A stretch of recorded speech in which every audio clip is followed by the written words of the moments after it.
Special video, छोट्या छोट्या tips, tricks आणि आपली रांगोळी वॉटरप्रूफ आहे की नाही आणि साहित्य आणि कृती.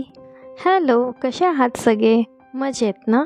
मी अनघा A.जवळे या आपल्या चॅनलवरती तुम्हा सगळ्यांचं पुन्हा एकदा स्वागत आहे.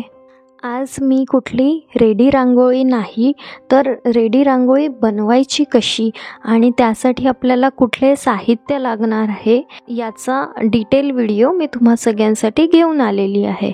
माझ्या यूट्यूब फॅमिलीतल्या माझ्या मैत्रिणींना नेहमीच प्रश्न पडलेले असतात की आपण OHP शीट कुठली वापरायची, ग्लू कुठला वापरायचा, रांगोळी कशी वापरायची, किती कोट करायचे आपल्याला रांगोळीचे आणि कलर कुठले वापरायचे, बाउंड्री कशाने करायची.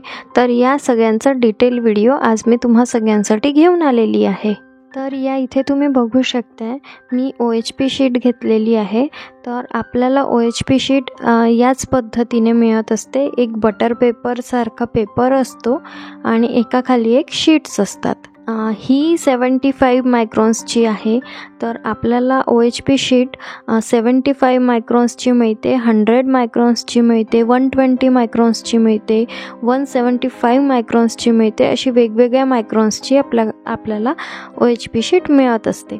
तर आपण कुठलीही OHP शीट वापरू शकतो, त्यात काहीच प्रॉब्लेम नाही आहे. जितकी जाड आपली OHP शीट असेल, म्हणजे जितकी जास्ती मायक्रॉन्सची आपली OHP शीट असेल तितकी आपली रांगोळी टिकते किंवा छान असते. म्हणजे तिला हाताळायला, उचलायला, ठेवायला तिचा प्लास्टिक थोडा जाड असल्यामुळे ती चांगली असते. तर आणि जितकी कमी मायक्रॉन्सची असेल तर आपला प्लास्टिक कमी मायक्रॉन्सचा असल्यामुळे पातळ असतो, पण चालतो, काही प्रॉब्लेम येत नाही त्याच्यामध्ये. आता या इथे मी ही मास्किंग टेप घेतलेली आहे. तर मास्किंग टेप घ्या किंवा सेलो टेप, दोन्ही चालतील. आणि त्यानंतर आपल्याला लागणार आहेत हे मार्कर्स. तर कॅमलिनचे मार्कर्स आहेत. एक फाईन टीप आहे आणि एक जाड टीप असलेला आहे. कुठलाही मार्कर आपल्याला चालू शकतो. तुम्ही या इथे बघू शकता. जर आपली एकदम बारीक डिझाईन असेल तर आपल्याला फाईन टीप असलेला मार्कर वापरायचा आहे. आता या इथे मी ग्लू घेतलेले आहेत. तर तिन्ही प्रकारचे ग्लू आपल्याला चालणार आहेत. फेविक्रिलचं फॅब्रिक ग्लू आहे दोन्ही, एक छोटा आहे आणि एक मोठा आहे. तर छोट्याची तुम्ही प्राईस बघू शकताय, 25 रुपीजचं आहे हे छोटं आणि 30 ग्राम आहे. तर यामध्ये तुम्हाला 30 ग्राम 25 रुपीजला मिळून जाईल. आणि हा 37चा आहे आणि हा 80 ग्राम आहे. आणि या इथे आपण फेविकॉल MR सुद्धा वापरू शकतो आणि हा 120 ग्राम्स आहे आणि 60 रुपीजला मिळून जाईल तुम्हाला. तर या पद्धतीने आपण फेविकॉलसुद्धा वापरू शकतो आणि फेविक्रिलचा ॲक्रिलिक ग्लूसुद्धा वापरू शकतो. आता आपण बघूयात की आपल्याला रांगोळी कशी वापरायची आहे. तर आपली रेग्युलर मार्केटमध्ये जी रांगोळी मिळते साधी, तीच आपल्याला वापरायची आहे. इथे पावडर रांगोळी वगैरे आपल्याला नको आहे. ही तुम्ही बघू शकता, ही साधी रांगोळी आहे. आपल्याला 10 रुपीजला आपले छोटे पाऊच मिळून जातात रांगोळीचे. तर तेच आपल्याला वापरायचे आहे. आणि ही आपल्याला रांगोळी चाळण्यासाठी एक चाळणी वापरायची आहे. तुम्ही साधी चाळणीसुद्धा वापरू शकता किंवा या प्रकारचं तुमच्याकडे असेल तरी चालेल. तर बघू शकता तुम्ही की मी इथे रांगोळी तुम्हाला चाळून दाखवते आहे. आपण ही रांगोळी चाळल्यानंतर आपल्या रांगोळीमध्ये असलेली जाड रांगोळी किंवा खडे किंवा अजून काही कचरा असेल तर तो निघून जातो आणि आपल्याला चांगली फाईन अशी रांगोळी मिळून जाते. त्यामुळे आपली एकसारखी रांगोळी येते. आणि जर आपण अशीच रांगोळी वापरली तर आपल्या रांगोळींना क्रॅकसुद्धा जाऊ शकतात. म्हणून तुम्ही रांगोळी चाळूनच वापरा, नुसती रांगोळी वापरू नका. तर या पद्धतीने आपण रांगोळी स्टोअर करून ठेवू शकतो. म्हणजे एका वेळेला एक डब्बा उघडला की आपल्याला एवढ्या सगळे रंग एकत्रच मिळून जातात. तर मी या पद्धतीने आपली रांगोळी स्टोअर करून ठेवत असते. आता आपल्याला लागणार आहेत ब्रशेस. तर या इथे तुम्ही बघू शकता 4 नंबर, हा 2 नंबर आहे. तर 2 नंबर, 4 नंबर, 0 नंबर असे थोडे बारीक आपल्याला ब्रश लागणार आहेत. हा 0 नंबरचा आहे. तर आपल्याला बाउंड्री करत असताना आपल्याला हे ब्रश लागणार आहेत आणि आपली रांगोळी स्वच्छ करायला एक जाड ब्रश आपल्याकडे असला तरी चालेल, नसला तरी चालेल, काही प्रॉब्लेम नाही. जर तुम्हाला रांगोळीमध्ये ग्लिटर हवा असेल किंवा चमकणारी रांगोळी हवी असेल, तशी आपल्या रांगोळ्यांमध्ये नेहमीच ग्लिटर असतंच, हलक्या हलक्या त्या चमकतातच.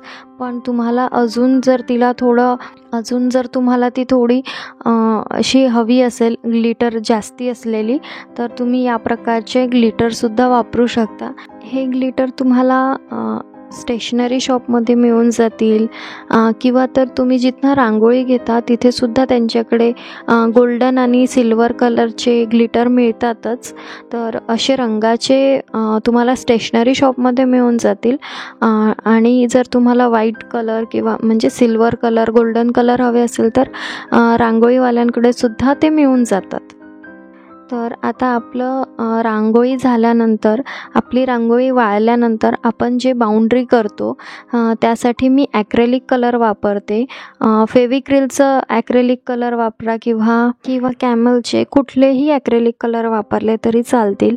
तर ही 100 mlची बॉटल तुम्हाला 110ला मिळून जाईल. आणि याच प्रकारच्या छोट्या बॉटल्स येतात ॲक्रेलिक कलरच्या. एक बॉटल 15 mlची तुम्हाला 30 रुपयाला मिळून जाईल. त्याचा सेटसुद्धा मिळतो. तुम्हाला पाहिजे तसे रंग तुम्ही घेऊ शकता किंवा सेटमध्ये सुद्धा घेऊ शकता. आणि हे फेविक्रिलचं 3D आउटलायनर आहे. तर हे आउटलायनरसुद्धा मिळतात किंवा तर छोटे आउटलायनरसुद्धा मिळतात. हे आउटलायनर मी खूप आधी घेतलेले होते, पण हे आउटलायनर मला आवडत नाही. माहिती नाही, हे आउटलायनर आपण आउटलाईन केल्यानंतर जरा बसकी याची लाईन येते, त्यामुळे मी हे आउटलायनर जास्ती वापरत नाही. मला हे ज्या छोट्या बॉटल्समध्ये मी आत्ता दाखवलेले आहेत, हे आउटलायनर मला खूप आवडतात. तुम्ही यामध्ये बघू शकता किती छान लाईन येते ती. तर मी ते छोट्यावाल्या बॉटल्स आउटलाईन करायला वापरत असते. आणि आपल्याला आता हव्या आहेत त्या डिझाईन्स. तर मी बरेचदा आपल्या हाताने डिझाईन बनवते, म्हणजे कधी आपल्या हाताने डिझाईन बनवते किंवा मग मी प्रिंटरवरनं प्रिंटसुद्धा घेत असते. तर तुम्हाला पाहिजेत अशा डिझाईन्स गुगलवरती सर्च मारल्या तर अवेलेबल काही डिझाईन्स मी आपल्या हाताने सुद्धा बनवत असते. तर तुम्ही इथे बघू शकता की मी ती आपल्या हाताने बनवलेली ही डिझाईन आहे. आता आपल्याला ग्लू कसा वापरायचा आहे ते मी इथे दाखवते आहे. तर ग्लू आपल्याला जास्ती बनलं तर या प्रकारे या डब्बीमध्ये अशा एअरटाईट कंटेनरमध्ये तुम्हाला ग्लू ठेवायचा आहे. तो असा पातळच असतो, खराब होत नाही, बरेच दिवस चालतो. तर तुम्हाला आणि ग्लूचं प्रमाण कळत नसेल तर अशा औषधीच्या झाकणामध्ये तुम्ही ग्लू म्हणजे इथे मी 5 ml घेतलेला आहे ग्लू आणि 5 ml पाणी घेतलेलं आहे. तर या प्रकारे तुम्ही या पद्धतीने रेशो घेऊ शकता. जर तुम्हाला कळत नसेल तर या पद्धतीचे औषधाचे झाकणं आपल्याकडे असतातच.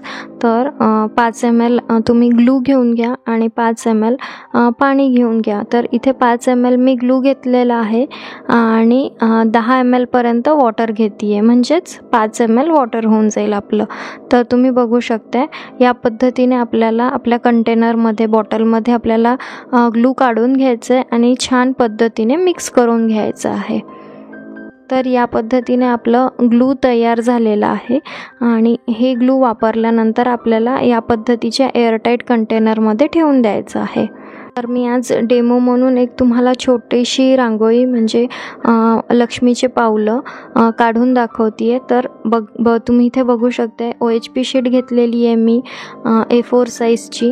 आणि या पद्धतीने आपल्याला मास्किंग टेप घ्यायचा आहे आणि आपलं पेपरवरती आपलं OHP शीट हलू नये त्यासाठी आपल्याला मास्किंग टेप लागणार आहे.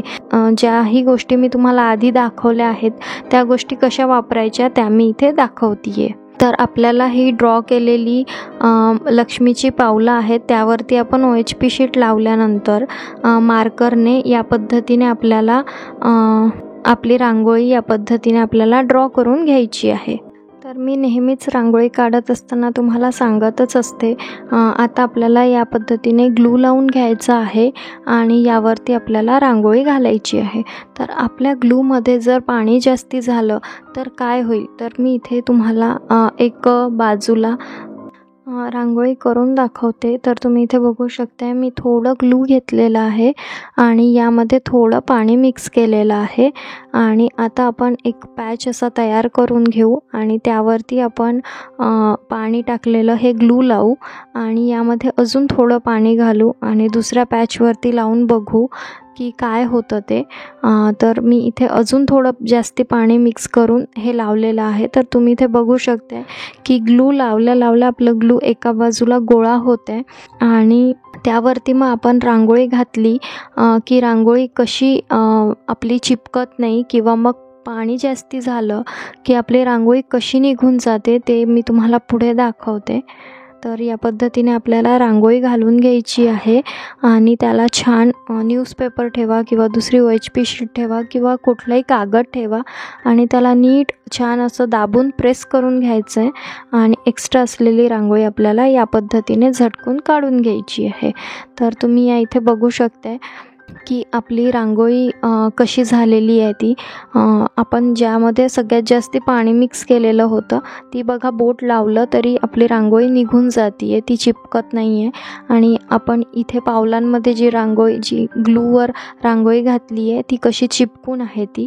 तर या पद्धतीने तुम्ही बघू शकता की पाणी जास्ती झालं तर आपली रांगोळी खराब होऊ शकते. त्यामुळे आपलं पाणीचं आणि ग्लूचं रेशो आपल्याला नीट म्हणजे 50-50 असं ठेवायचं आहे.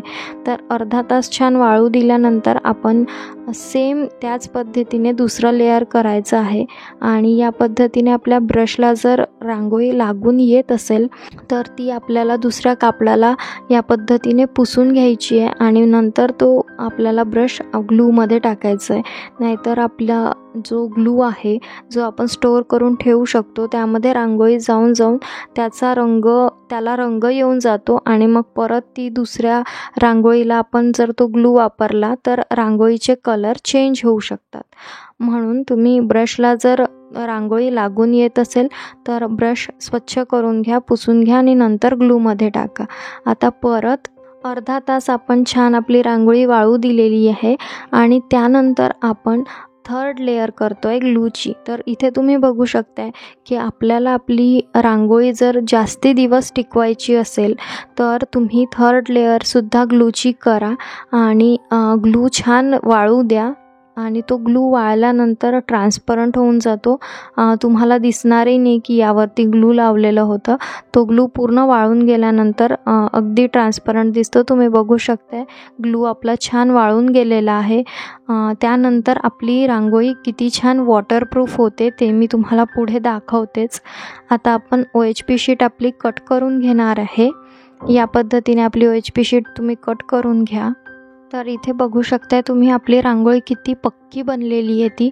मी कितीही फोल्ड केली तरी तिला क्रॅक्स येत नाही आहे. बघा मी किती फोल्ड केलं तरी तिला बिलकुल एकही क्रॅक्स येत नाही आहे आणि तिला स्क्रॅच करून काढलं तरी आपली रांगोळी पडत नाही आहे. तुम्ही इथे बघू शकता मी नखांनी स्क्रॅच करते आहे तरीसुद्धा आपली रांगोळी निघत नाही आहे. तर आपली रांगोळी किती पक्की बनलेली आहे ही तुम्ही बघू शकता. आता याच पद्धतीने तुम्ही ही वॉटरप्रूफ कशी आहे ते मी तुम्हाला दाखवते.